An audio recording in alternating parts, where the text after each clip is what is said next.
I had always trusted my wife completely. For years, I believed our marriage was built on love and loyalty. One evening, when my car was at the mechanic, I borrowed hers. I didn't expect anything unusual, until I opened her glove compartment looking for her sunglasses and found a small leather-bound notebook with her initials engraved on it. I hesitated at first, but something about the way it was hidden caught my attention. When I opened it, my whole world shattered. The very first page began with a confession: "He makes me feel alive in ways my husband never can." My hands trembled as I read her words. It wasn't just a journal, it was a diary of her secret affair. Page after page described meetings with another man. She detailed their hotel encounters, the stolen kisses, the lies she told me to cover her tracks. Every sentence was like a knife twisting deeper into my chest. She wasn't just cheating, she was celebrating it. I sat in the car for nearly 2 hours, reading her betrayal in her own handwriting. When I finally drove home, I looked at her sleeping peacefully in our bed, and all I could feel was disgust. The woman I thought I knew was a stranger. I didn't confront her right away. Instead, I decided to dig deeper.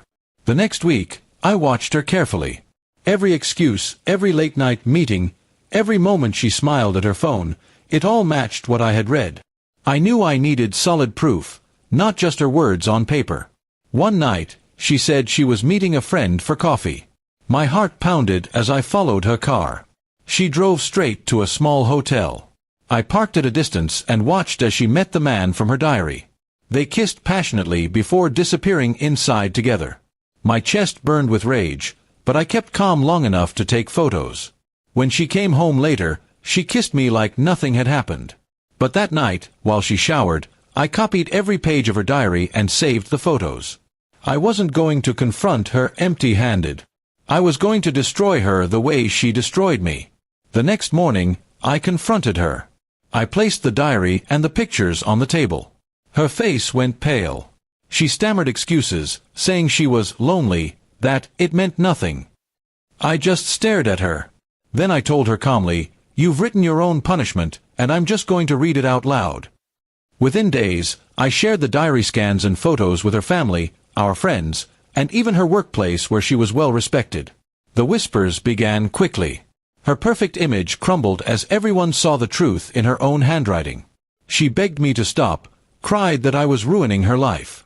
But I only laughed bitterly. "You ruined it yourself the moment you picked up that pen and betrayed me," I told her.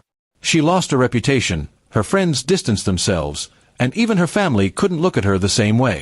In the divorce court, I presented the diary and photos as evidence. The judge barely needed to hear more before ruling in my favor. I walked away with the house, the car, and most of the assets, while she was left with nothing but shame. The last time I saw her, she was standing outside the courthouse, her eyes hollow, her face streaked with tears. She whispered, "Please, I didn't think it would end like this." I looked her straight in the eye and replied, "No one ever does." Then I turned and walked away, never looking back. And that was the true end of her story, the story she herself wrote in her secret affair diary. I only made sure the world read it.